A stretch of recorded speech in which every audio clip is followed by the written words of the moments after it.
खुलुमबाय स्टुडियोआव आं उदांस्रि मुसाहारि फैगौ 26 एप्रिल अक्ट'आव मुंदांखा गेदेमा देंखोगिरि रुंसारि अरुण चन्द्र नार्जारिनि गोसोखां सारादु फोरबो खुंफुंगोन। दुलाराय बर' हारिमु आफाद, बर' थुनलाइ आफाद आरो बड' सिने आर्टिस्ट एस'सिएशननि बानजायनायाव क'क्राझार जिल्लानि सिङाव थानाय गसाइगाव महकुमानि तुलसीबिल गामियाव फैगौ 26 अक्ट'खालि खुंफुंनो थि खालामदों। दुखुनांथावदि बर' हारिनि सासे मुंदांखा गेदेमा देंखोगिरि क'क्राझार जिल्लानि सिङाव थानाय गसाइगाव महकुमानि तुलसीबिल गामिनि थागिबि अरुण चन्द्र नार्जारिया थांनाय 10 एप्रिल 2022 आव अबथिरायै जिउ गोमालाङो। बेनिनो दुलाराय बर' हारिमु आफाद, बर' थुनलाइ आफाद आरो बड' सिने आर्टिस्ट एस'सिएशननि बानजायनायाव क'क्राझार जिल्लानि सिङाव थानाय गसाइगाव महकुमानि तुलसीबिल गामियाव फैगौ 26 अक्ट'खालि खुंफुंनो थि खालामदों। बेनिखायनो बे हाबाफारियाव ओनसोलनि गासै सोद्रोमाफोरखौ बाहागो लानो थाखाय खौरां बिलनि गेजेरजों खावलायहरदों।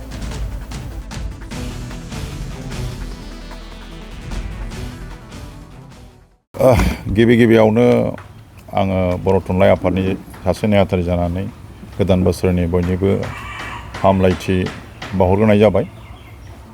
दिनै बे नोंथांमोननि ससियेल मिडियानि गेजेरजों माखासे बाथ्राफोर रायजो राजा जोंनि बर' जाथिनि रायजो राजाफोरनो फोरमायनांगौ बाथ्रा दंखाय आङो बेवहाय ससियेल मिडियायाव नुजाथिदों।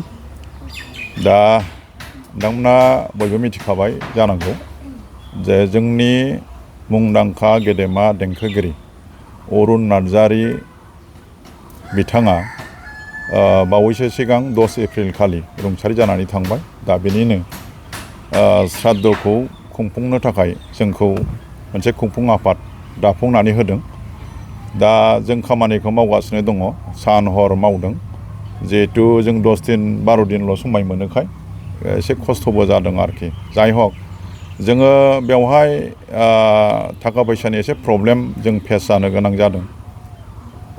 खारन माने जोङो बहुद मानसिफोरनाव जोङो थांनो गोनां जाबाय, जायनि थाखाय जोङो जोंनि बे लाइजामफोरखौ इनभाइटेसन कार्डखौ जोङो मानसिफोरनो बिलाइनो समखौनो मोनाखिसै आरोखि। जोङो फेसबुकाव होबाय आरो नोंथांमोननि दिनै ससियेल मिडियानि गेजेरजों जों खावलायगोन जाहाथे आसामनि खना खनला जायगानिफ्राय जिहेतु अरुण नार्जारि बिथाङा बर' हारिनि गेजेराव हारिमुनि फोथाराव बिराद मोनसे गेदेर बिहोमा होबोनाय सासे बेक्ति। नोंथांमोना मिथिगौ आलायरननि बिथाङा सासे सिंगार, रेडिअ' आर्टिस्ट, बेनिफ्राय गोबां केसेट बिथाङा जोंनि थाखाय सोरजिनानै गालांबाय आरो बिथांनि गारां, बिथांनि देंखोखौ मिथियै रावबो गैया। दा जों लुबैदोंमोन मा जोंनि बे श्राद्धआ गाजा गोमजायै जानानै थांथों। जिहेथु जोंनि बर'नि सासे गेदेर आर्टिस्ट नालाय जों बिदि जाजानो लुबैदोंमोन आरोखि। दा बोथोरा बा जेरैबायदि जों कपारेसन मोननांगौमोन बे रोखोम जों मोनथ'वाखै। जों आसा खालामदों जों चिफ सारनिफ्राय जोङो 2 लाख रां मोनबोबाय। दा बेजोंनो जों जा हायो जोङो माने मावगासिनो दङ आरो जोंनि गोबांथार दैदेनगिरि जिहेथु सारनिफ्राय जोङो 2 लाखल' रां मोनबाय नालाय जों आसा खालामनाया एसे गिदिर। जों 10 लाखनि जिहेतु बाजेट खालामदोंमोन, दा 10 लाख बाजेटखौ जों मोनहाहैला। दा जोङो रायजो राजानिफ्राय बेनिफ्राय जोंनि गेदेमा साफ्रोमबोनिफ्राय जोङो एफा जोङो अननाय मोनबाय। दा जोङो श्राद्धखौ मोजां भाबैनो खुंफुंनो हासिगोन होननानै जों आसा खालामदों। निस्सय मोजां जागोन। गेजेराव साननैल'सै जोंहा, जों रेडिखासै।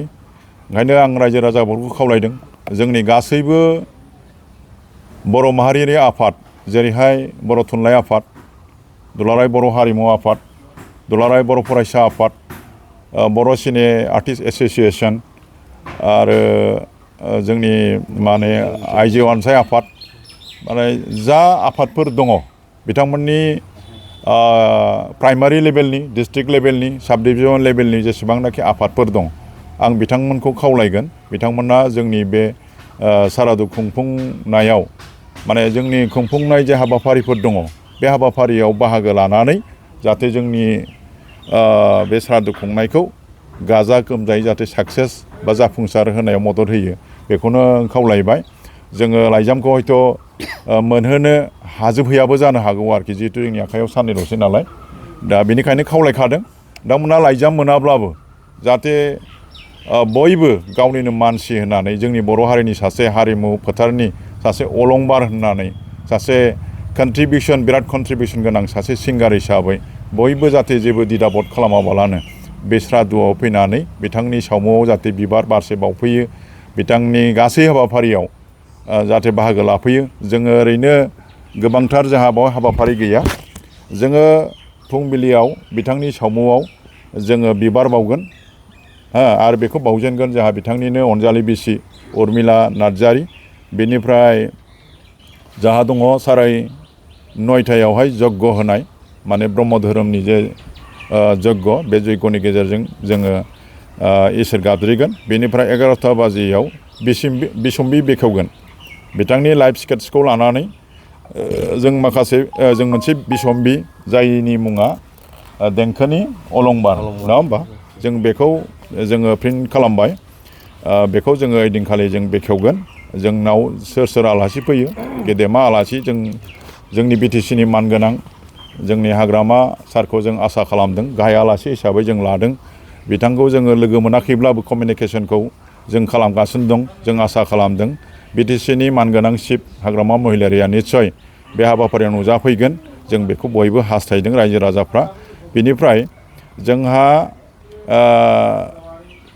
आलायारन फिल्म बेखौ दहाय जोंहा मावफुं आफादनि खुंफुं आफादनि आफादगिरि मासिगिरि बिथां जगेश्वर ब्रह्मआ फोरमायबाय जोङो बे जोंनि आलायारन सिनेमा बर'नि प्रथम फुल फिसार फिल्म नङा होमबा बेखौ जोङो दिन्थिगोन आरो बिनि बिबानखौ लादों जोंहा जोंदाव बड'सा बिथाङा फैनानै बेखौ दिन्थिगोन बेनिफ्राय मोनाबिलिथाराव जोबथारनाय हाबाफारि दं हिसाबै दङ जोंहा जिहेतु बिथाङा 68 इयार्स कमप्लिट जाबाय दिनैनि दिनाव दा जोङो 68 आलारि बाथि सावनो जोङो बिथांनि सावमुआव मोनाबिलि समाव सावनानै जों आर'ज खालामगोन आरोखि जोङो बेवहाय बर' थुनलाइ आफाद थाबाय जोंहा दुलाराय बर' हारिमु आफाद थाबाय फरायसा आफाद थाबाय बर' सिने आर्टिस्ट एस'सियेसन थाबाय आरो बयबो न'खरनि बयबो थाबाय जोङो जयैनो बिथांनि गोजोन जिउमानि थाखाय जों इसोरनाव आलारि बाथि सावनानै